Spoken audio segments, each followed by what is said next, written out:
Que a Terra é um organismo vivo, isso sempre foi uma verdade indiscutível para vivo. A gente sabe que o planeta é formado por diferentes sistemas que se conectam como órgãos do nosso corpo. Oceanos, florestas, temperaturas, águas, ar, tudo está conectado.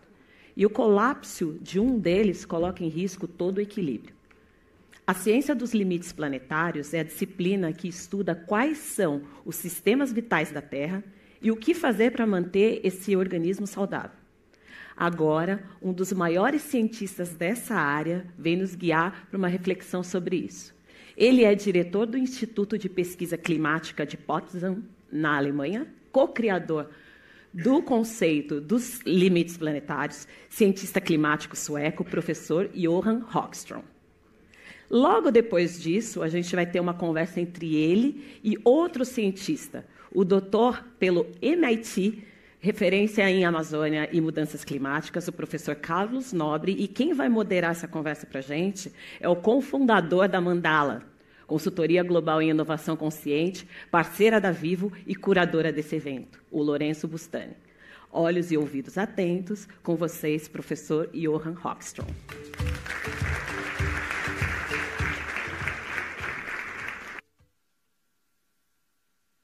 Thank you very much, and it's a great honor and pleasure to be with you, well, at least remote, at this juncture. I want to start by commending Brazil for your leadership on sustainability, both in terms of the living biosphere on land, but also on climate, and how sustainability is a pathway to prosperity and a modern, technically driven, equitable future, and I think that's the setting of this whole event. What I want to do is to walk you through the scientific update, which is dramatic because it tells us very clearly that we are today at risk of destabilizing the entire planet. So when this iconic Apollo 8 picture was taken on Christmas Day in 1968, the Earthrise picture, we were in a completely different world. We were then still a relatively small world on a big planet. Na verdade, se falava de um mundo pequeno em um planeta muito grande. Nós tínhamos muita atmosfera, muitos países, muitos animais, muitas plantas, mas o que acontece é que nós não estávamos tão preocupados com a sustentabilidade, porque o planeta não estava mandando a conta de volta. E havia uma certa proteção contra aqueles abusos insustentáveis que estavam acontecendo. Mas ao longo dos últimos 40 anos, nós vimos uma mudança em relação a isso. Agora somos um mundo grande num planeta pequeno. E estamos chegando ao teto de certos processos que podem afetar a resiliência, a estabilidade e a habitabilidade do planeta Terra. Quer que vocês estejam em São Paulo, quer estejam em Estocolmo, não apenas estamos conectados, mas tudo o que acontece nessas diferentes partes do mundo pode gerar interações que terão impacto sobre todo o sistema terrestre e todo o sistema de apoio à vida na Terra. E é por isso que precisamos pensar no desenvolvimento humano no planeta Terra. Então, problemas que não tínhamos 50 anos atrás, nós temos agora. Nós já enchemos todo o planeta e temos de pensar em como manter isso de maneira sustentável. Bem, nós temos, então, de reconhecer que chegamos, então, a uma nova era, um novo tempo, que é o antropoceno, ou seja, a era do ser humano. E nós somos a força dominante no planeta Terra. E nós, seres humanos, a economia global, estamos ali na direção e excedendo os impactos, por exemplo, das variações das irradiações solares, de forças vulcânicas, de terremotos. Tudo isso ainda acontece no mundo. Mas o fator dominante, a força mais forte, mais poderosa, é o ser humano no nosso planeta. Bem, a segunda linha de evidência, do meu ponto de vista, que na verdade vai além da ciência e está mais ligado ao valor fundamental da vida. Ou seja, nós temos muita evidência hoje de que o Holoceno, os últimos 10 mil anos antes de sairmos da era glacial, em que entramos numa fase de equilíbrio do planeta. Bem, essa é a descrição do Holoceno e é o que eu chamo de Jardim do Éden, ou seja, foi aquele período ou aquele único lugar em que fomos capazes de desenvolver a civilização da maneira que nós a conhecemos. Ou seja, em breve, o Holoceno é o único estado do planeta que é capaz de sustentar a vida como nós conhecemos. E nós, então, já passamos por 2 eras glaciais e vivemos a maior parte desse tempo como comunidades coletadoras com muitas dificuldades ambientais. E quando saímos dessa era glacial e entramos no Holoceno, então chegamos a essa situação muito mais prazerosa, muito mais fácil de estabilidade. Isso permitiu que nós desenvolvêssemos a civilização como a conhecemos hoje. Mas o planeta é um sistema autoadaptativo muito complexo. E nós temos esses pontos de inflexão, esses pontos de não retorno.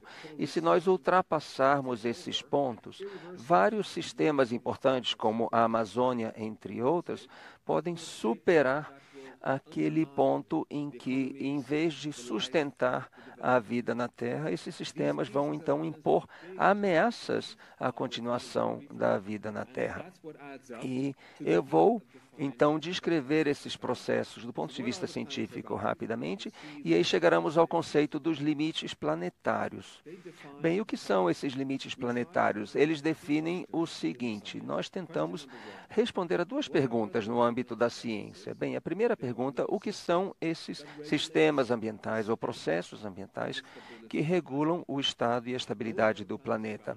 Bem, esses são os limites planetários. E nós já buscamos em todas as disciplinas da ciência para achar essa resposta. E nós achamos 9 limites planetários, identificamos 9 desses limites. E eu tenho certeza que ninguém aqui vai ficar surpreso. Um desses 9 limites é o clima, e 4 desses limites têm a ver com a biosfera, ou seja, a biodiversidade, a vida na Terra, plantas, animais, micróbios, etc. A configuração dos sistemas terrestres, ou seja, o tamanho mínimo da floresta amazônica, das zonas úmidas, da floresta boreal. E um outro limite são os ciclos, por exemplo, o ciclo do carbono e outros ciclos que permitem a vida na Terra. E o 4º limite são, na verdade, o que chamamos da corrente sanguínea do planeta, ou seja, os recursos hídricos, que permitem a estabilidade física e biológica de todos nós. E temos o oceano também, ou seja, a estabilidade dos oceanos é muito importante. Em seguida temos a poluição atmosférica. Os poluentes regulam os regimes pluviométricos, mas também o equilíbrio de toda a Terra. E temos também as camadas da atmosfera, como, por exemplo, a camada de ozônio. E, por fim, o último limite, que é o que chamamos de novas entidades, ou seja, todos os poluentes químicos que são injetados no sistema terrestre, ou seja, os microplásticos e outros poluentes. Isso se acumula e ameaça a vida no planeta Terra. Ou seja, temos esses 9 limites planetários. E a mágica desse trabalho não se trata apenas de identificar os limites, mas temos de fazer a próxima pergunta, ou seja, conseguimos identificar parâmetros ou variáveis de controle para medir esses limites. Ou seja, nós sabemos que se estamos falando de um limite, se estamos abaixo do limite, estamos seguros. Ou seja, temos um espaço seguro de operação para a humanidade. E temos de quantificar isso da maneira seguinte, ou seja, evitar que superemos esses pontos de inflexão e que consigamos manter, então, aquele estado ideal, que era o estado do Holoceno. E nós vemos aqui essa zona amarela, que era aquela zona de incerteza na ciência. E quando passamos, então, da parte superior desse limite, chegamos numa zona de alto risco, que é a parte vermelha no gráfico. E nessa zona de risco mais alto, há uma grande probabilidade de que cheguemos a riscos irreversíveis. E aqui nós temos uma atualização de 2023 e vemos que 6 dos 9 limites já passaram do ponto ou da zona de segurança. Temos vários indicadores em todos eles em relação à quantidade de produtos químicos e de poluentes na atmosfera. Isso significa que estamos numa situação bastante perigosa, porque estamos colocando em ameaça a saúde de todo o planeta. Bem, esses estudos e essas pesquisas foram publicados pela primeira vez em 2009, já foram feitas 3 atualizações. Eu poderia passar todos os detalhes aqui, mas estamos falando de uma ciência ou conceitos científicos muito complexos. Agora, já estamos numa situação em que somos capazes de quantificar todos esses 9 limites planetários. Ou seja, podemos fornecer à humanidade um mapa de navegação para, então, pensarmos no futuro. Nós consideramos e conhecemos esses 9 limites e sabemos o que é possível realizar em escala planetária. Bem, eu gostaria de falar, então, por que chegamos a essa pesquisa, por que chegamos a essa ciência? Bem, essa imagem aqui foi tirada da capa da revista The Economist em 2012. Ou seja, a primeira vez que esse conceito foi proposto foi em 2002 por um ganhador do Prêmio Nobel.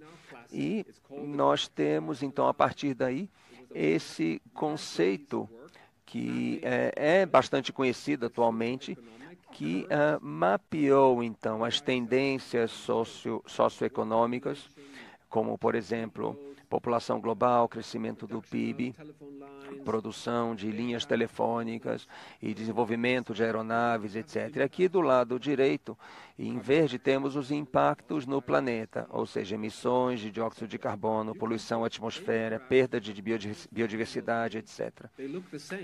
E aqui nós vemos que todos os eixos X permanecem o mesmo e nós vemos uma certa tendência. E até certo ponto temos um impacto limitado. E esse ponto é em cerca de 1950. A partir de 1950, nós vemos então essa grande mudança e essa aceleração na tendência. O que nós vimos então nos últimos 50 anos é que o crescimento tem sido exponencial em todos os gráficos. E a partir daí, nós chegamos à conclusão de que estamos chegando ao teto, ao limite da estabilidade no planeta. E essa é a primeira evidência científica que nós conseguimos comprovar. Ou seja, isso aqui não é baseado em teoria ou em modelos. Isso é baseado em observação, o que está acontecendo no mundo real. E o que está acontecendo em todos os parâmetros que são importantes para os limites planetários. Bem, o segundo motivo, o segundo passo importante foi a nossa percepção do perigo. Então, nós começamos também a perceber evidências do aquecimento acelerado da Terra. E era como a Terra estivesse mandando a conta para a gente. Não em termos de incêndios e secas e outros elementos, outros eventos atmosféricos, mas sim o fato de a Terra estar perdendo sua capacidade de absorver aquele estresse adicional. Bem, vamos ver esses gráficos aqui. Aqui nós temos as observações mais recentes à direita sobre a temperatura a superfície e à direita a temperatura na superfície do mar. Nós vemos um aumento linear da temperatura da Terra, porque há mais gases e há mais aquecimento. Mas vemos então em seguida essas linhas coloridas em que vemos um aumento acelerado da temperatura, principalmente nos oceanos. Aí fica mais claro. E a linha mais escura se refere a 2025, a linha laranja 2024. Isso é preocupante, porque começamos a ver sinais de que o país está gradualmente perdendo sua capacidade de suportar esse abuso que nós todos estamos colocando sobre o planeta, essa pressão adicional. Aqui temos os mesmos dados, à esquerda, temperatura da atmosfera e à direita, temperatura dos oceanos. Até 2014, a temperatura vinha aumentando tanto na Terra quanto nos oceanos. E aí, de repente, vimos uma aceleração desse aquecimento. E não conseguimos explicar isso plenamente, é algo que nos preocupa muito, mas é muito provável que isso esteja relacionado ao fato que estamos já superando aqueles limites planetários. Isso, naturalmente, tem vários impactos. Começamos a ver uma aceleração da elevação do nível do mar, e essa elevação está agora de 0,4 a 0,5 centímetros por ano, que é mais ou menos o dobro da velocidade do que ocorria há cerca de 2 décadas atrás. Isso demonstra claramente que se nós já passamos, se já superamos aquele limite de 1,5 graus Celsius, nós já chegamos a uma situação crítica, mesmo que a materialização completa demore centenas de anos. Isso é o que está, na verdade, começando a gerar custos para a economia global. E é por isso que é tão urgente. Hoje vemos evidências que 2024, que foi o primeiro ano que superamos a temperatura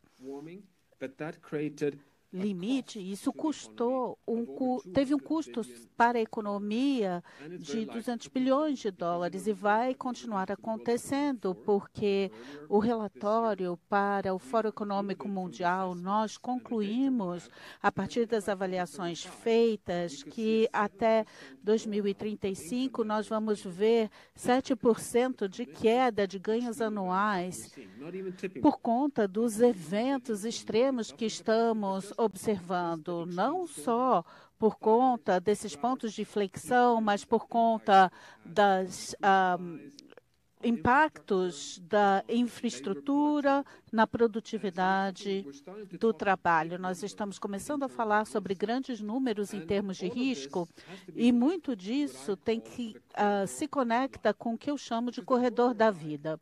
O corredor da vida é um ponto de referência fundamental pelo qual nós podemos dizer cientificamente, sem hesitação, que há muito aqui em jogo. Se nós observarmos esses gráficos, esse é um dos gráficos mais importantes que eu posso mostrar hoje. Há 400 anos, nós temos 3 janelas aqui. Vamos começar aqui mais para a direita. O que nós vemos aqui é aonde nós estamos hoje, 3,1 graus centígrados, um aumento de temperatura.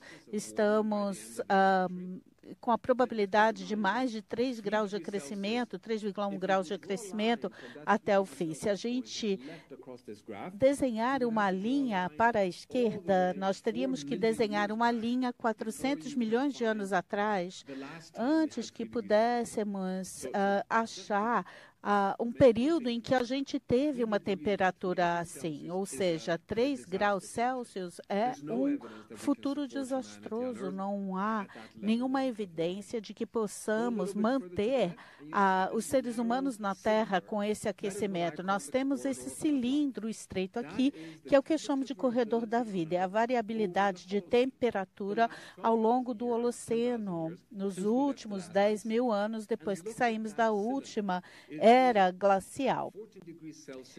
14 graus Celsius era a temperatura média mais ou menos 0,5. Era uma variabilidade bem pequena. E dentro dessa faixa foi aonde as civilizações se desenvolveram. Antes a gente vivia em cavernas, nós éramos coletores-caçadores, nós vivemos 2 eras glaciais e nós temos aqui um corredor maior para a esquerda, que são os últimos 3 milhões de anos. Nós nunca ultrapassamos mais de 2 graus centígrados e na pior era glacial, menos 5 graus centígrados. A faixa que efetivamente foi a maior faixa de variabilidade foi mais 2 ou menos 5. É uma faixa bem grande que divide as civilizações.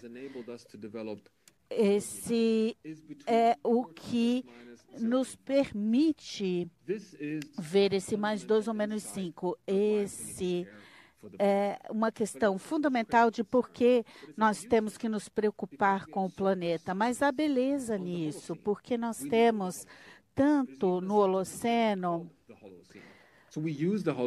Usamos o Holoceno como ponto de referência para os limites planetários. Agora, a questão é, será que o planeta está perdendo resiliência? Nós temos um grande debate científico acontecendo agora. É por conta das erupções vulcânicas, por conta da poluição, por conta da insolação, dos fatores de insolação. Por que será que esse aquecimento está se acelerando? E uma das coisas que nos preocupa, e o Carlos Nobre vai falar sobre isso, é que nós temos os primeiros sinais de que a biosfera, de que a natureza na Terra está mostrando sinais da sua capacidade de perda de carbono. O que vocês veem aqui acima de 0 são as emissões de carbono e a perda de carbono. O verde escuro é a absorção de carbono pelo oceano e pela terra, desculpe, e verde claro pelo oceano. Bom, a questão principal é que do lado da Terra ou no lado terrestre, se nós olharmos do lado direito desse gráfico de colunas aqui, a Terra está perdendo a sua capacidade de capturar carbono. A parte brasileira da bacia amazônica está mostrando sinais de não ser mais o carbon sink, e nós temos que indicar a falta de habilidade de absorver carbono e evitar essas contas que estamos mandando para a Terra.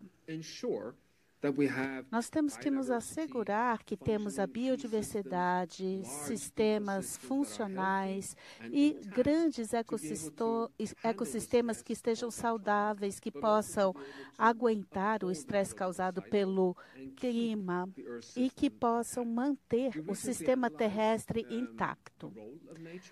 Recentemente, nós analisamos esses sistemas e vocês não vão ver esses dados aqui, mas para resumir isso, nós mostramos que mesmo que nós façamos uma transição lenta, uma eliminação gradual desses combustíveis fósseis, a gente não vai conseguir sair disso sem melhorar a natureza. Só através do sequestro de carbono terrestre, sem inclusão dos oceanos, que seria o dobro do número, nós já não conseguiríamos. Então, o IPCC reconhece isso. Na sua avaliação, eles concluíram que nós estamos causando o aquecimento global e a crise planetária. Se vocês olharem a análise, nós devemos cuidar da Terra para manter o clima estável. o IPCC está, inclusive, quantificando quanto a gente teria que economizar em termos de natureza. Quase que 50% da massa terrestre teria que ser preservada para a estabilidade do planeta. Isso é de importância crítica. E temos também a questão dos pontos de não retorno que são reais. Num estado saudável, esse aumento seria linear, mas quando nós estamos no estado que nós estamos, a gente pode chegar a um estágio que não vai mais suportar a vida na Terra. O Oceano Atlântico tem um desses sistemas, o sistema antártico, a floresta amazônica. Nós mapeamos esses pontos por todo o planeta e essa é uma evidência muito importante para os limites do planeta, mas também a questão da ação climática. Nós temos aqui todos os 16 listados. O que nós vemos em vermelho aqui é uma avaliação científica de risco. Isso aqui são as faixas das cinzas ali. Aqui a gente vê esse ponto de não retorno.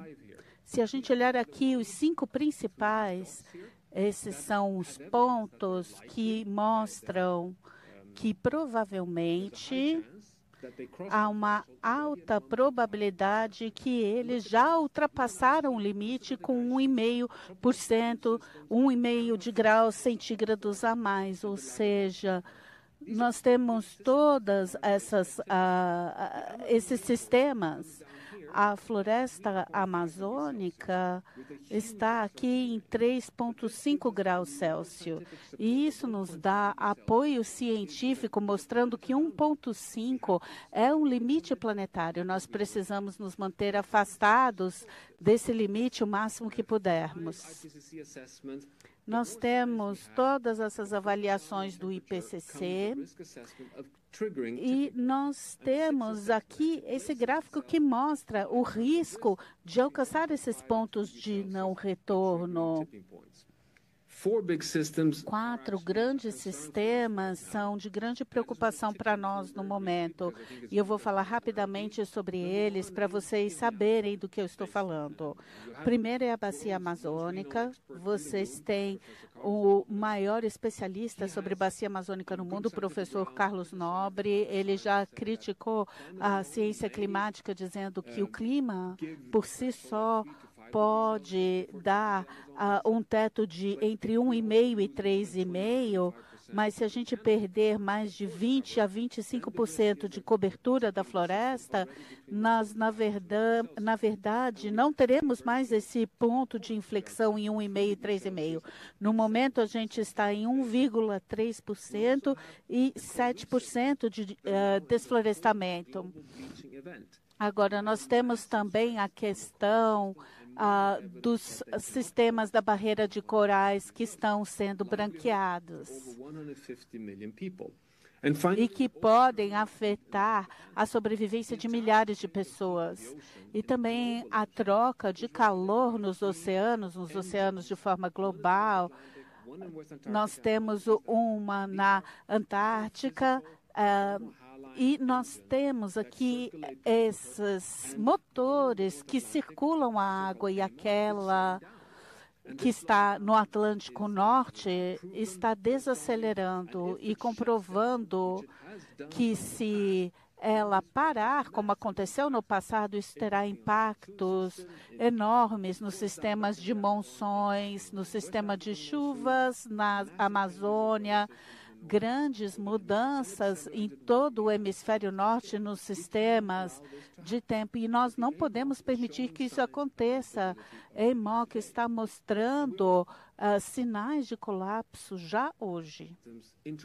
E esses sistemas interagem quando a circulação meridional do Atlântico, quando essa questão do aquecimento, isso tem impacto na bacia amazônica e também acelera o derretimento das capotas polares. Então, a gente está falando aqui da Antártida e todo esse efeito dominó em todos os pontos de inflexão. Essa é a ciência que nos dá os limites planetários, grandes quantidades de evidência que apontam que a gente agora precisa fazer a gestão do planeta. Todos os anos, nós fazemos uma avaliação de saúde planetária.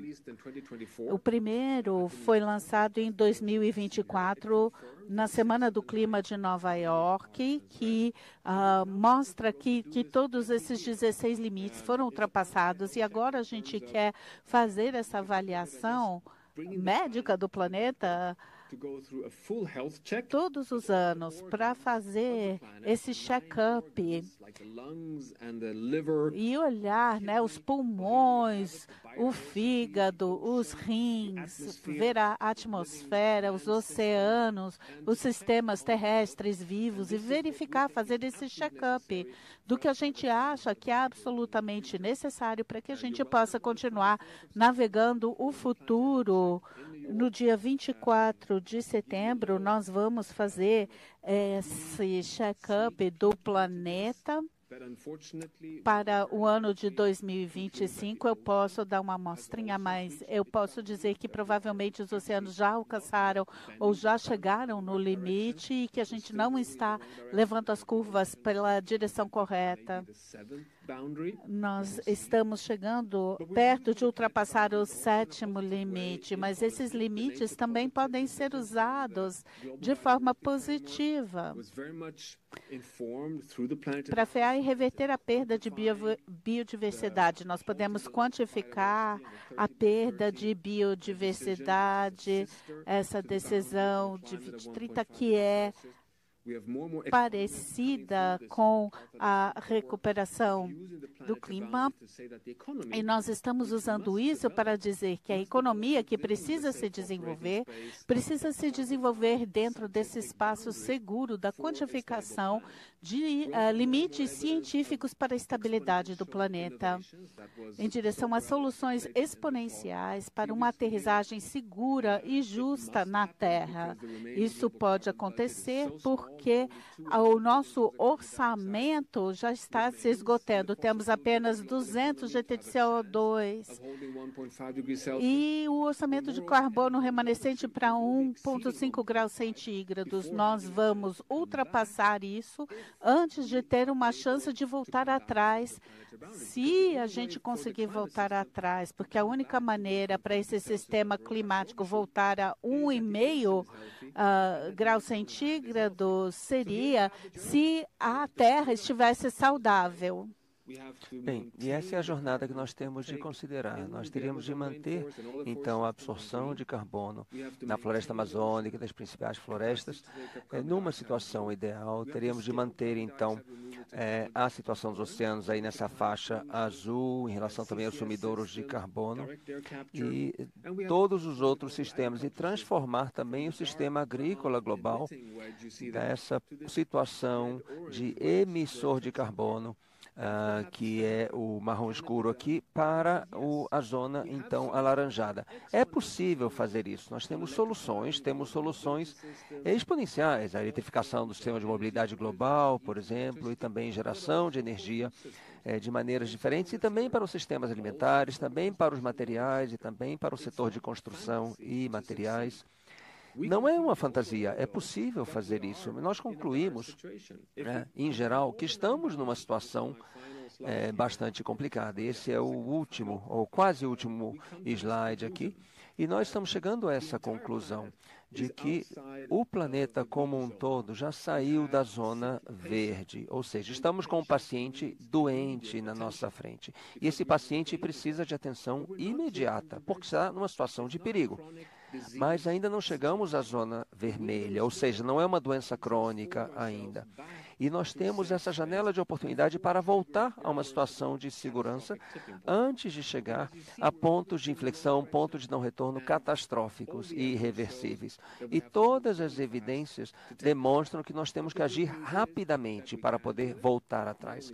Mas nós temos provas de que nós podemos fazer isso. Não apenas precisamos, mas nós podemos fazer isso. E ao fazermos fizermos isso, nós criaremos um mundo mais próspero, mais seguro, mais saudável e mais equânime para todos nós. E é por isso que a COP30 no Brasil é tão importante, porque agora chegou o momento de adotar uma abordagem global, planetária à sustentabilidade. E temos de fazer isso agora. E é por isso que este diálogo aqui hoje é tão importante. Muito obrigado a todos pela sua atenção, pela sua paciência e repasso a palavra aos senhores aí no palco. Obrigado.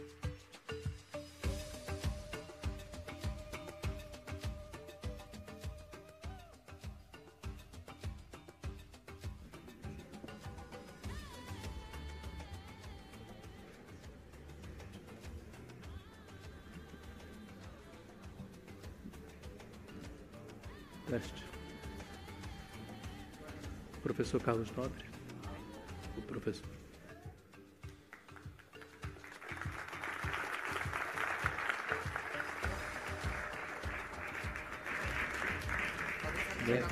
Pode sentar lá.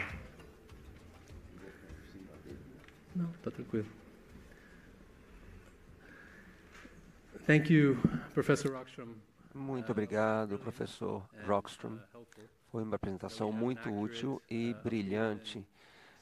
Foi ótimo ter essa atualização tão precisa do contexto global para que nós possamos entender o que está em jogo no momento. Eu vou pedir licença para roubar o primeiro minutinho do nosso painel. Eu já combinei o jogo aqui com os professores, porque eu não podia subir nesse palco sem fazer alguns agradecimentos e reconhecimentos, começando por todas as equipes da Vivo. E olha que não foram poucas, que trabalharam incansavelmente durante meses para colocar esse evento de pé.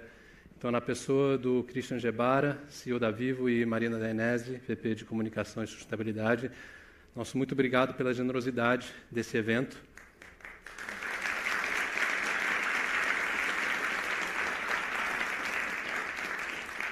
As mais de 20 empresas que se juntaram para garantir conforto, segurança e encantamento para todos nós, também nosso muito obrigado.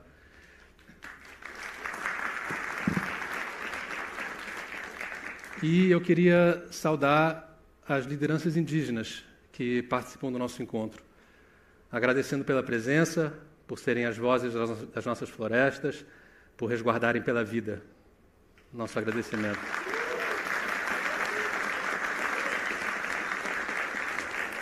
E falando em vida, eu precisaria agradecer aqueles que me deram a minha. Então, meu pai e minha mãe, a vocês, sou muito grato. É o que me permite viver esse encontro literalmente vivo com cada um de vocês. Vamos lá. Vamos mudar para o inglês agora para privilegiar a fluidez da conversa com o Professor Rockstrom. So, gentlemen, então, senhores, a mensagem é cristalina. Temos um enorme dilema diante de nós, e independentemente de onde cada um de nós se encontra em termos de consciência desses desafios, é importante que nós saibamos como reagir a esses desafios. Então, nos próximos 40 minutos, eu gostaria de ter uma conversa para entender melhor o que está em jogo e ver em qual direção podemos ir. E eu gostaria de começar, então, com uma exploração filosófica sobre como, muitas vezes, a resposta a essas crises não corresponde à gravidade dessas crises.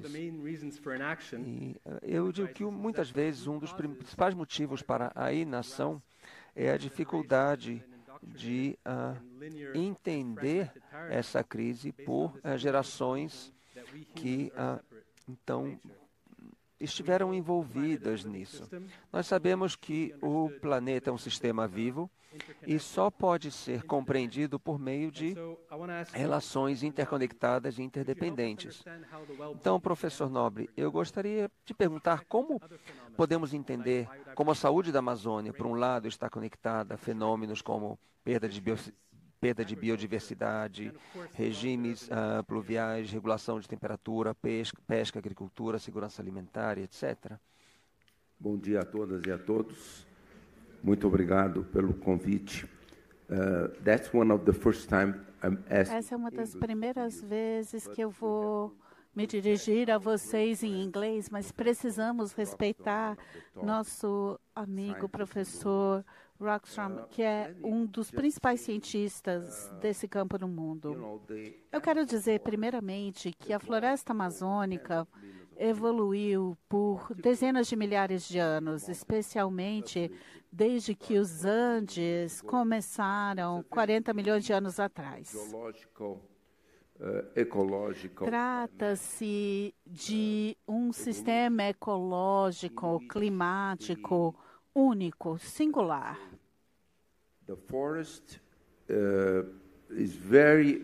A floresta é muito eficiente na reciclagem de água.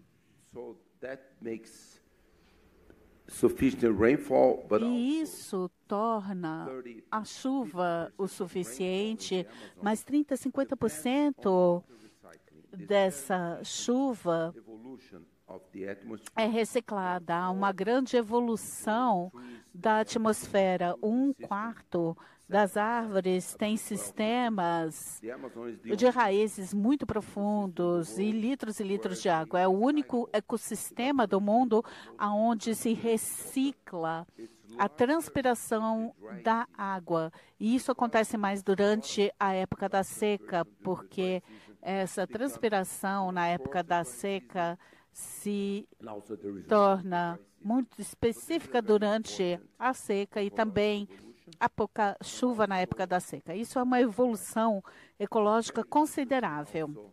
Também é muito interessante que o topo da floresta é extremamente denso e apenas 4% da radiação solar chega ao chão da floresta. Há pouca energia para evaporação de água ali no chão, a nível do chão, tudo é muito molhado, muito úmido. Então, quando há incidência de raios, isso não se propaga. Queima 1, 2, 3 árvores e acaba. Também a floresta produz compostos orgânicos voláteis. Reações fotoquímicas desses compostos acabam indo para o núcleo da condensação das nuvens, que se tornam as gotículas de chuva nas nuvens. As nuvens na Amazônia não são muito altas, 8 a 9 quilômetros de altura. Quando essas nuvens estão assim baixas, há muito menos incidência de raios. Tudo isso é uma evolução ecológica fantástica que permitiu o desenvolvimento da maior biodiversidade do planeta.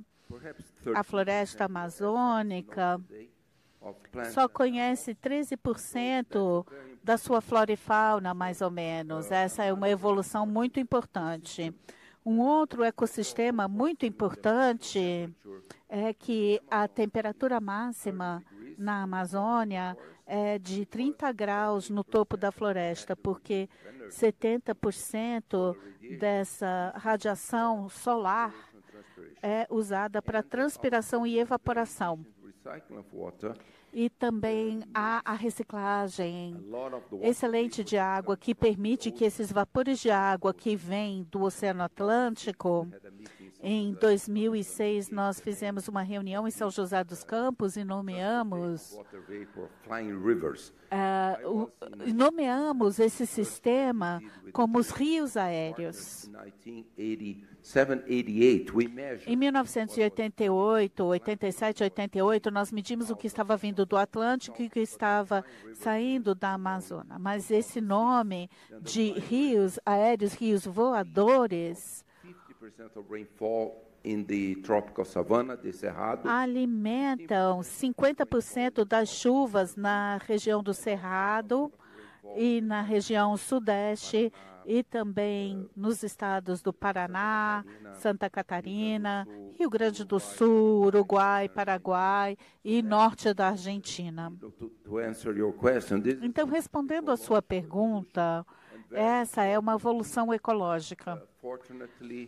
E o mais importante, afortunadamente, os povos indígenas foram para a Amazônia e sempre guardaram a floresta. Temos que ser muito gratos a eles. Então, meu entendimento é que essa série de fenômenos e situações positivas estão sob ameaça.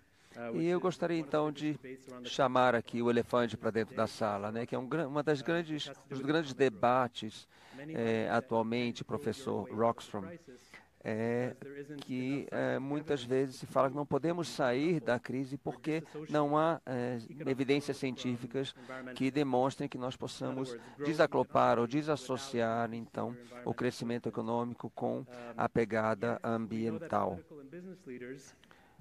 No entanto, líderes políticos e econômicos e empresariais tratam o crescimento como a meta suprema, e a sociedade continua a associar o crescimento à prosperidade. Então, do ponto de vista dos limites planetários, o que o senhor diria que são realmente os limites do crescimento? Obrigado, Lourenço. Como você falou, esse é um dos grandes debates de agora. Vou começar aqui no começo. Os sinais de limites planetários são totalmente agnósticos ao crescimento. Eles nos dizem algo que é muito importante para o desenvolvimento econômico. Ele nos dá os limites que oferecem essa igualdade. Como você vai jogar o jogo dentro disso não depende só da ciência. Os limites planetários são como um campo de futebol. Você tem ali as linhas, você tem até o juiz, mas se a bola sair das linhas, você não vai poder jogar. O jogo precisa ser jogado dentro das linhas do campo. Você pode jogar como o Brasil, o melhor time do mundo, ou você pode jogar como eu, um perna de pau, não sustentável, um jogador que abusaria o sistema. Então, como o jogo é jogado, depende da economia mundial para essa igualdade de condições. A gente tem que estabelecer os limites, respeitar os limites, e se tivermos crescimento econômico dentro desses limites, ou se tivermos uma falta de crescimento ou outro paradigma econômico, isso é uma questão secundária. A gente tem que se manter dentro dos orçamentos impostos pelos limites. Então, eu sei que muitos aí não são acadêmicos, então eu quero explicar o seguinte. Eu também estou entre os cientistas que dizem que talvez a gente não precise de um crescimento de PIB enorme para lidar com as questões. Mas quanto mais esse PIB cresce, mais a gente tem problemas com fósforo e nitrogênio, com as questões climáticas. Então, quanto mais você cresce, pior você se sai nas questões ecológicas, nas questões climáticas. E também essa desassociação é muito difícil. As economias europeias separaram a economia da emissão de gases de efeito estufa, mas temos que pensar naqueles que estão produzindo os bens. Então, isso é um desafio muito grande. Então, há um argumento muito pujante com relação ao futuro, onde poderemos ter o crescimento econômico ainda totalmente desassociado das questões climáticas, principalmente com a transição energética. Nós podemos criar uma energia verde que possa alimentar toda a economia sem os impactos climáticos. Essa transição energética é um dos exemplos onde poderemos ter sucesso, mas é muito mais difícil quando a gente fala de madeira, do solo, de água potável.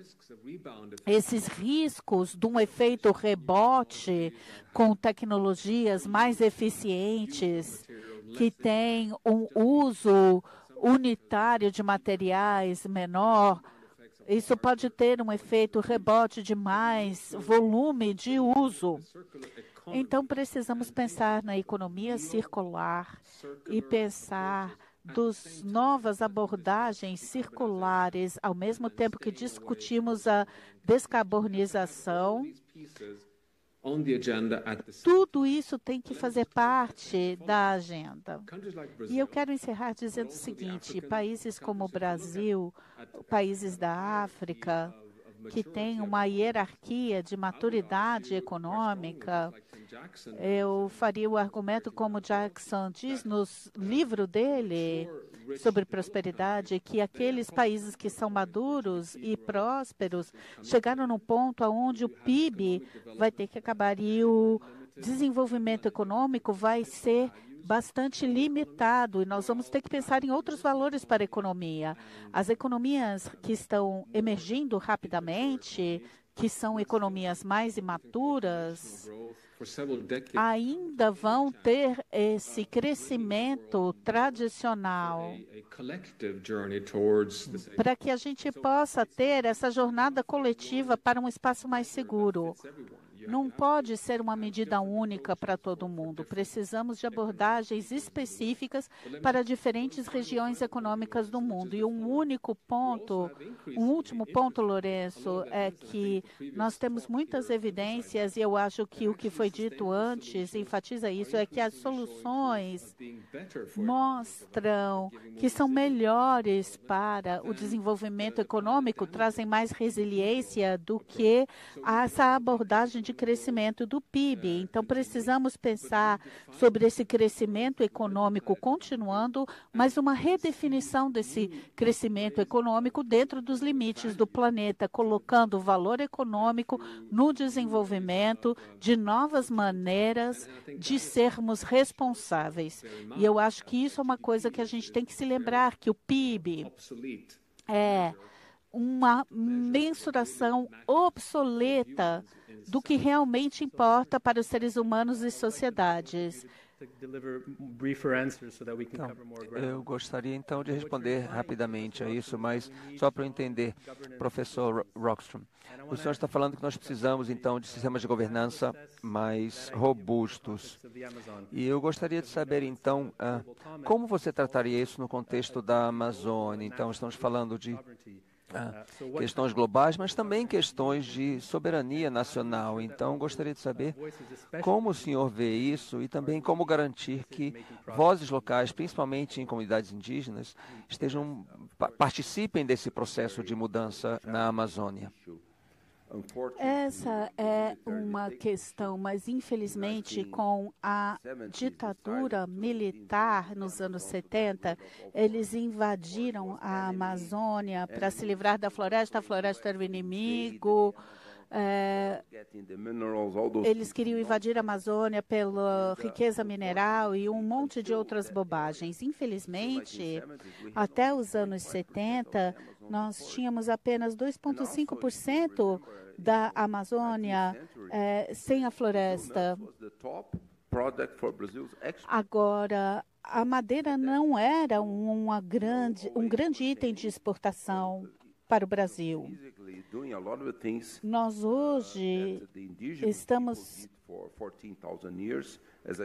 não estamos fazendo o que as populações indígenas fizeram por milhares de anos. Há milhares de anos eles começaram a usar mais de 2.300 produtos da biodiversidade amazônica, plantas medicinais, frutas. Infelizmente, depois da ditadura, nós começamos a destruir a Amazônia, sempre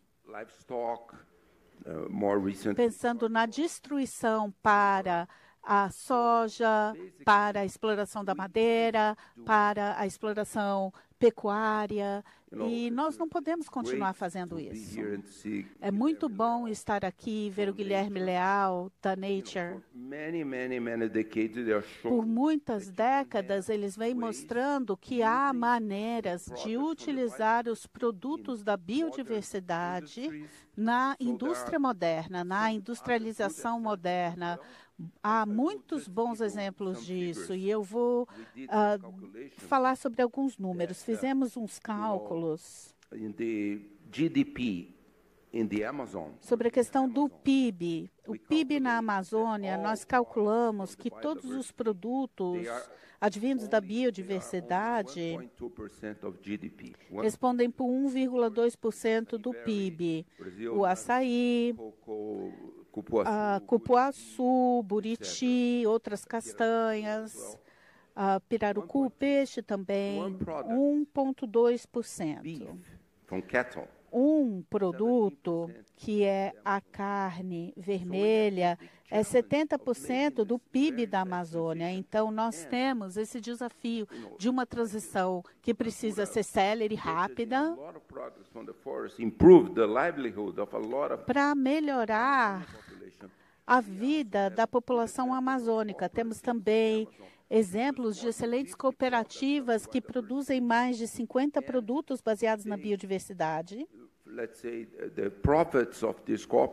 E os lucros dessas cooperativas é 7 vezes maior do que a agropecuária, 20 vezes mais pessoas empregadas. Esse é o caminho, mas precisamos escalonar isso. Isso precisa ganhar escala. Então, como que nós, Brasil, temos a maior biodiversidade do planeta e não utilizamos essa biodiversidade para criar uma economia sustentável?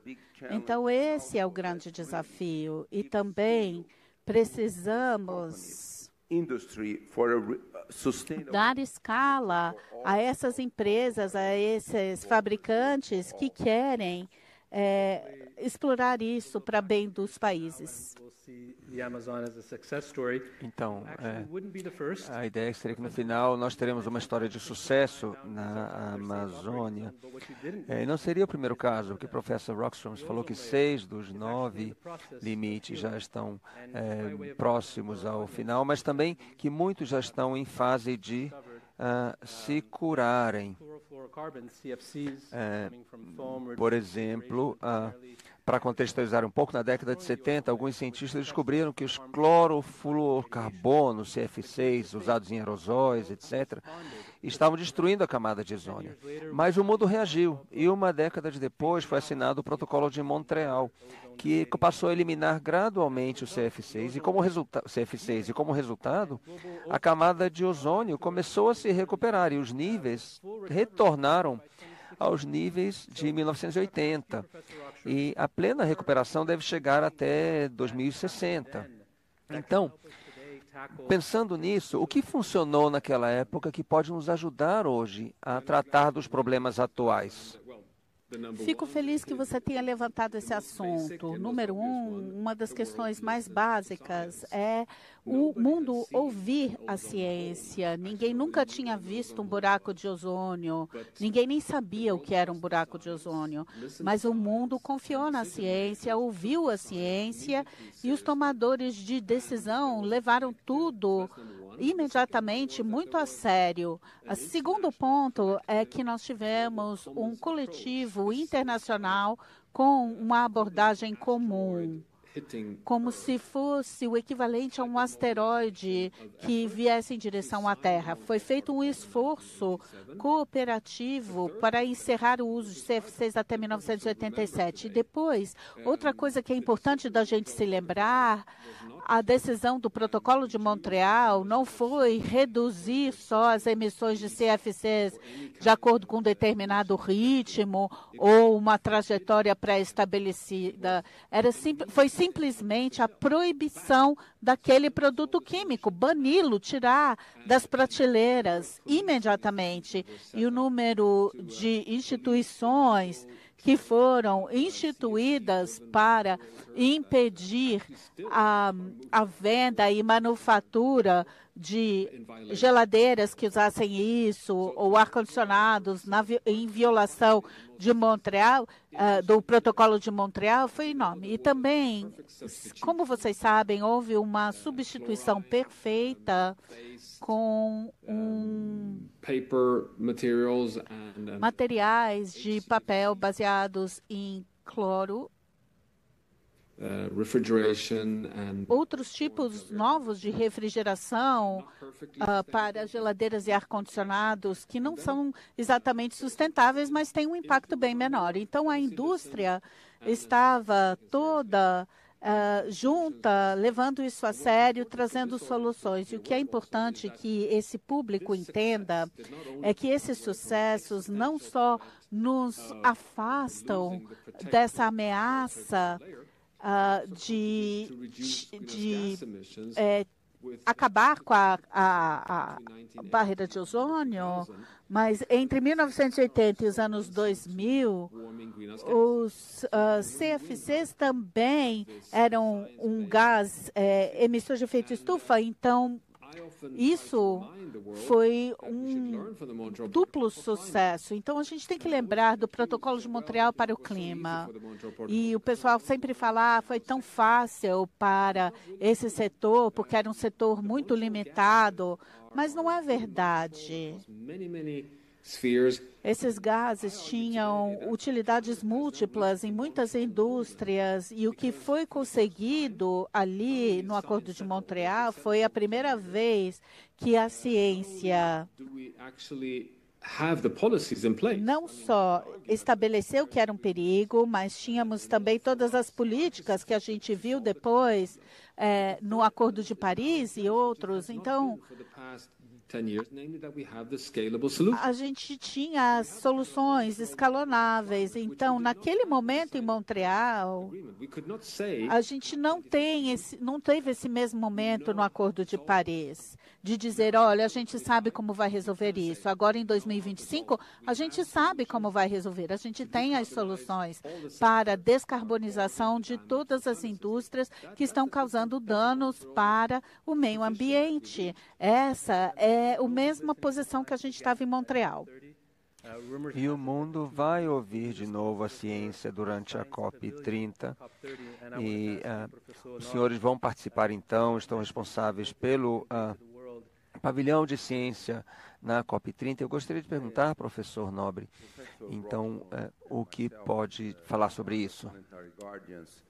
O professor Rockstrom, eu e outros guardiões tivemos alguns meses atrás a iniciativa, a ideia de criar um pavilhão científico para a COP30 pela primeira vez. E o professor Rockstrom mostrou todos os riscos que estamos enfrentando no planeta com a questão dos limites planetários. Nós temos mais de 20 pontos de inflexão hoje.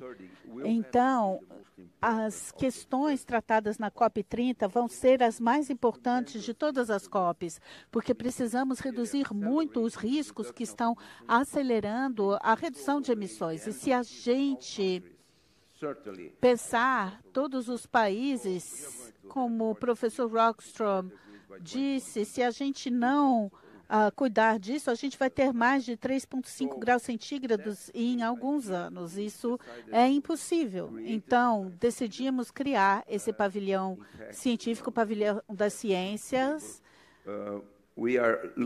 E nós estamos pedindo um favor, estamos buscando doações, porque calculamos 1,2 milhões de dólares para criar esse pavilhão. E estamos trabalhando muito para chegar nesse valor. O embaixador Correia do Lago, Anatoni, nos convidaram para criar esse pavilhão, mas como vocês devem se lembrar, num dos últimos slides do professor Rockstrom, nós temos os pontos de inflexão positivos que queremos trazer para a COP30. Como podemos combater a emergência climática, todos esses pontos de inflexão, através de soluções baseadas na natureza. Na Amazônia, a gente fala muito sobre essa nova a economia biosocial. Esse é o conceito. Estamos trabalhando duro para criar esse pavilhão das ciências, esse pavilhão científico que vai ser muito importante. Vamos ter todos os dias um evento de mídia. Por volta do meio-dia, vamos trazer negociadores de diferentes países, cientistas. Vamos discutir o nível de importância de ter esses pontos de inflexão positivos. E eu quero que o professor complemente o que eu acabei de dizer. Eu acho que esse é um resumo excelente, Carlos. Eu não tenho nada a acrescentar. Eu quero só reforçar quão significativo isso é. O embaixador Correa do Lago já disse que esse pavilhão das ciências precisa estar muito perto dos processos e as negociações e a ciência precisam estar bem juntas, e eu parabenizo as lideranças brasileiras por essa iniciativa única, e nós vamos liderar isso do ponto de vista da comunidade científica. E é uma resposta muito clara e muito pontual também aos Estados Unidos terem saído do Acordo de Paris. Bem, eu gostaria de falar sobre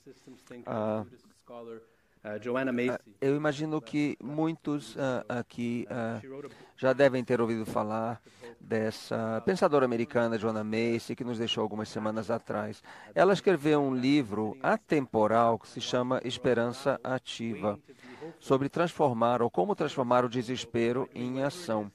Então, em vez de simplesmente sermos espectadores e observarmos o mundo, nós precisaríamos contribuir para o mundo de maneira mais ativa. Ou seja, é como se destacar um pouco do desfecho, que, afinal das contas, é algo que está além de qualquer um de nós, e se conectar com o que é possível fazer aqui e agora. Então, para concluir esse bate-papo, eu gostaria de perguntar a cada um de vocês, de onde vocês extraem sua esperança? Gostaria de começar com o professor Rockstrom. Hoje eu busco esperança e eu acho que é uma coisa que me deixa entusiasmado. Apesar de todas as dificuldades geopolíticas e etc., esse é um momento muito estimulante na minha carreira, porque além da urgência e dos riscos que nós estamos enfrentando, há muitas evidências que a jornada sustentável é o caminho para vencermos, é a melhor maneira, mais segura, mais estável, mais próspera, mais saudável para o futuro, e essa é uma nova narrativa que está amadurecendo e nós estamos ficando muito melhores nisso. Então, eu estou super entusiasmado, eu estou inspirado, na verdade, por esse comportamento do Sr. Trump como um elefante numa loja de louças. Essa é a maneira que eu lido com o desespero, que, na verdade, se traduz nesse ímpeto para a ação. Então, estamos num momento muito importante, um momento muito único para agir. Sim.